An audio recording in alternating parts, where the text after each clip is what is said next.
noite para todos. Boa noite para todos. Vamos tentar, de alguma maneira, elucidar essas questões acerca da Igreja de Cristo.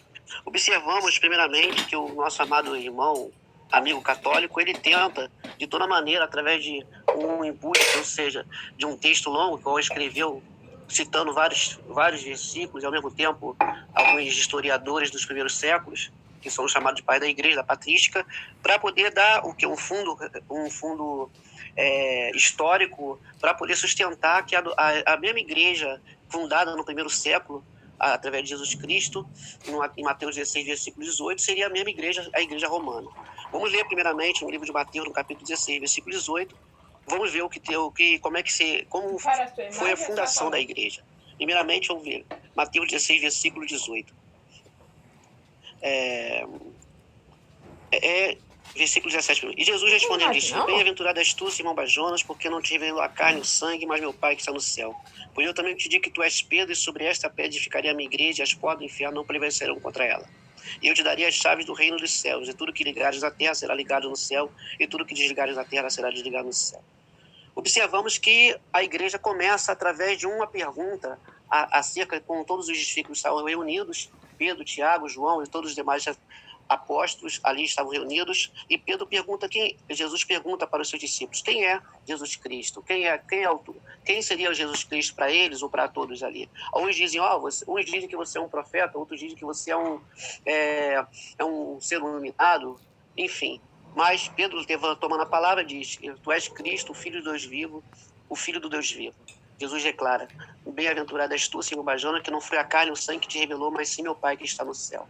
Observe que a confissão de Pedro se torna o pilar, ou seja, o fundamento para que a igreja de Jesus fosse edificada.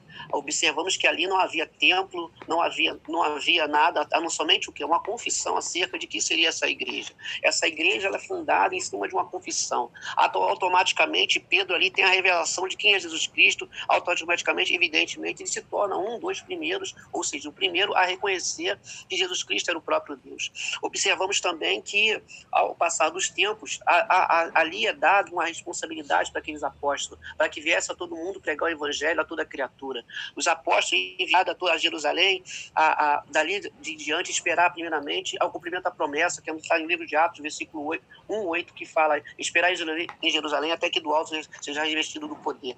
Observe que no capítulo 2 de Atos Apóstolos, o cumprimento da promessa que estava no livro de Joel, acerca que o Espírito de Deus seria derramado sobre toda a carne no dia de Pentecostes. Havia 120 discípulos de Jesus reunidos, e ali eles começaram receberam de Deus a promessa da efusão do Espírito Santo. A igreja começa a receber aquela promessa, todos ali se tornaram participantes da efusão do Espírito Santo, da promessa que haveria se derramado o Espírito Santo de Deus. Logo a seguir, Pedro se levanta e começa a pregar o evangelho. A Bíblia fala que 3.000 homens se convertem, e ali foi-se o quê? A igreja começou a crescer, começou a ter um avanço rápido. Havia perante os discípulos, perante os apóstolos, grandes sinais que avançavam esse reino de Deus, avançavam o avanço da igreja. Observamos que nos livros de Atos vai falar a respeito dessa igreja, como foi o andamento dela. Vemos adiante novamente, depois desses apóstolos, Paulo, André. Paulo se torna um dos perseguidores, que seria um dos maiores apóstolos, que pregaria esse evangelho, escreveria 12 cartas apostólicas, que levaria o pleno conhecimento da igreja, o pleno conhecimento das responsabilidades das igrejas. E o que me interessante nisso tudo é que há uma discrepância muito grande em alegar que a igreja de Jesus Cristo seria uma igreja simplesmente com uma sede terrena, uma sede terrena como em Roma, como é alegado pelos romanistas, que dizem que a igreja romana é a mesma igreja. Observamos nos primeiros séculos, após a morte de Jesus